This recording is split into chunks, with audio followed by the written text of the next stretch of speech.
ठेवलेलं होतं. नाही, कचऱ्याचा पण तुम्ही नियोजन करताय, म्हणजे सेग्रिगेशन करून ते डिस्पोजलपर्यंत त्याचं पूर्ण नियोजन. आणि खूप सारे तुम्ही कोलॅबरेटिव्ह वर्क केलं आणि कोलॅबरेशन विथ डिफरंट स्पॉन्सर्स. आता जे तुम्ही काय म्हणत होते ते परत रिपीट करा. कारण मॅडम मी असं केलं आहे की हा जो मुंबई आग्रा राष्ट्रीय महामार्ग आहे याच्यावरून 4 महिने आमच्याकडे जानेवारी, फेब्रुवारी, मार्च आणि एप्रिल मोठ्या प्रमाणात शिर्डीला पालखी जातात.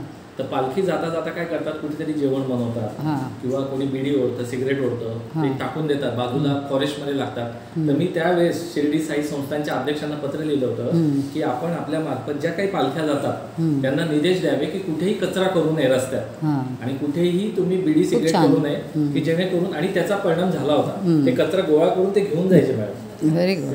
असंच पाहिजे. म्हणजे आपण म्हणजे आपल्या स्कोपपेक्षा बाहेर जाऊन beyond our scope of work जर आपण असं प्रकारे वेगवेगळ्या संस्थांबरोबर पण जर कॉन्टॅक्ट करून असं प्रकारचं पण करू शकलो तर it's like our not just duty but responsibility पण आपण करणं योग्य. रेल्वे, मुंबई नागपूर रेल्वे आणि मुंबई आग्रा महामार्ग जो आहे NH3 यांच्या अधिकाऱ्यांना भेटून नोव्हेंबर-डिसेंबर फायर लाईन आम्ही सोबत घेतलेल्या आहेत. काय लाईन? फायर लाईन म्हणजे what do you mean by that, की काय करता मग? फायर लाईन्स म्हणजे आम्ही कटिंग करतो, गवत कट करतो आणि तिथं फायर लाईन घेतो, जेणेकरून एखाद्याने सिगरेट जरी टाकले तरी गवत आतमध्ये येणार. हे आम्ही कोलॅबोरेट विथ केलेले, रेल्वे सोबत पण केलेत आणि हायवे सोबत पण केले. तर त्याच्यामुळे काय होतंय, त्यांनाही फायदा होतोय की एखादी आग तिथे येऊ शकत नाही हायवेवर, आणि आमच्या जंगलालाही त्याचं प्रोटेक्शन होतंय. अजून तुम्ही काय सांगितलं की ते जे बाकीचं पण जे सांगत होते आता तुम्ही की वेगवेगळ्या जे संस्थांबरोबर जेव्हा तुम्ही कोलॅबरेट करून मुलांना जे बोलून घेतात NSSच्या आणि बाकीच्या, त्याबद्दल थोडंसं म्हणजे मुंबई युनिव्हर्सिटीशी आम्ही कॉन्टॅक्ट करतो आणि त्यांच्या जे NSSचा ग्रुप आहे तर इथे टाकी पठार म्हणून क्षेत्र आहे. त्या टाकी पठारला मुलांची राहण्याची व्यवस्था वेगळी, मुलींची वेगळी, आणि 2 ते 3 दिवसाचा कॅम्प करतो. त्या 2 ते 3 दिवसाच्या कॅम्पमध्ये फॉरेस्टबद्दलची माहिती, पर्सनॅलिटी डेव्हलपमेंट आणि वनराई बंधारा, श्रमदानाने वनराई बंधारा किंवा एखादा बंधाऱ्यातील गाळ काढणे, छोटासा बंधारा असेल की जास्त त्याचं प्रेशर त्या मुलांना येणार नाही, हसत खेळत पण ते काम करतील, असे 2 ते 3 दिवसाचे कॅम्प आम्ही करतो, दरवर्षी करतो, डिसेंबर, जानेवारी, फेब्रुवारी. पण जसं मी म्हटलं आता ते वनराई बंधाऱ्याचा थोडासा आपण चेंज करूया की टायरनी जे जसं करतात, जसं मी तुम्हाला आता सांगितलं आनंदवनमध्ये जसं केलं आहे, कारण ते बॅग्स पिशव्या जेव्हा आपण करतोय आणि त्या पिशव्याचं आपण पूर्ण तिथे सोडतात, मॅक्सिमम ठिकाणी तसं होतोय. तर त्यामुळे आपल्याला ते थोडंसं बदल जर आणलं तर बरं होईल. आणि असं ह्या मुलांना जे तुम्ही करतायत खरोखरच इट्स व्हेरी व्हेरी इम्प्रेसिव्ह, आणि असंच प्रकारच्या मुलांना पण करणं खूप योग्य. कारण आज मुलांचा जो एक डिटॅचमेंट आहे, त्यांना आज नुसतं एक डिग्रीसाठी ते शिकत आहेत, पण हा जो संस्कार आपल्याला त्यांच्यामध्ये आणायचा आहे ते थ्रू NSS होतोय.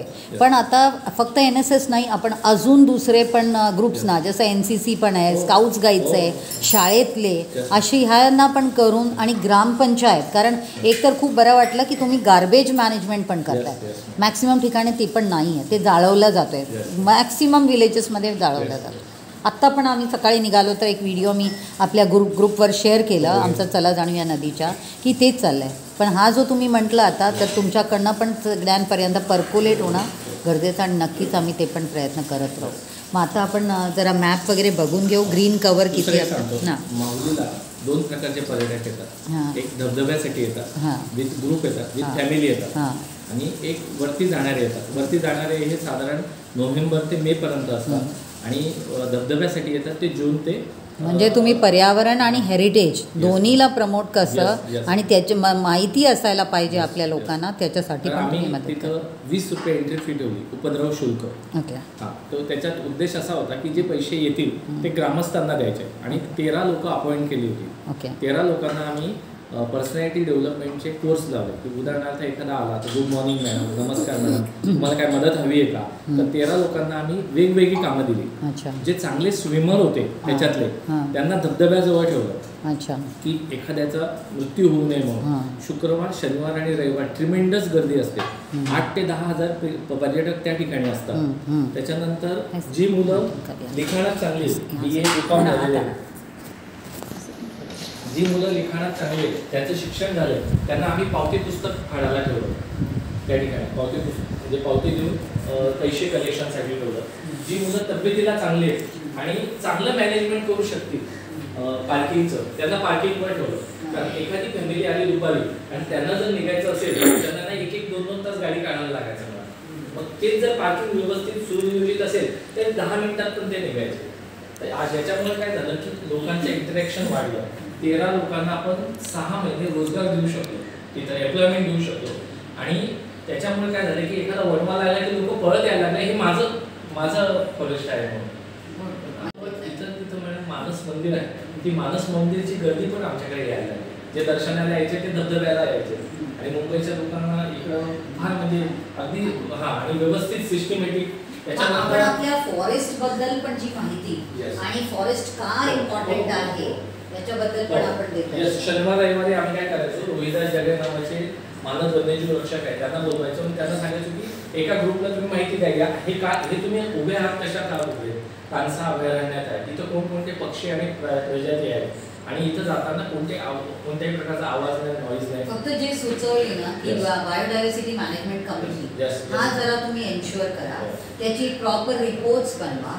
कारण तुम्हाला पण दिसेल की किती इम्प्रूव्हमेंट तुम्ही आधी काय होतं आणि आज काय आहे, परत 10 वर्षानंतर काय. दुसरं आपण असं केलं मॅडम, तिथं महिला बचत गट होते, 10 ते 15 महिला बचत गट होते, त्यांचा एक महासंघ तयार केला. आणि तिथून आपण त्यांचा जो नंबर आहे तो हॉटेलला, जिथं आम्ही माऊलीची ॲडव्हर्टाईज लावायचो मानस हॉटेलला, त्यांचे नंबर डिस्प्ले केले.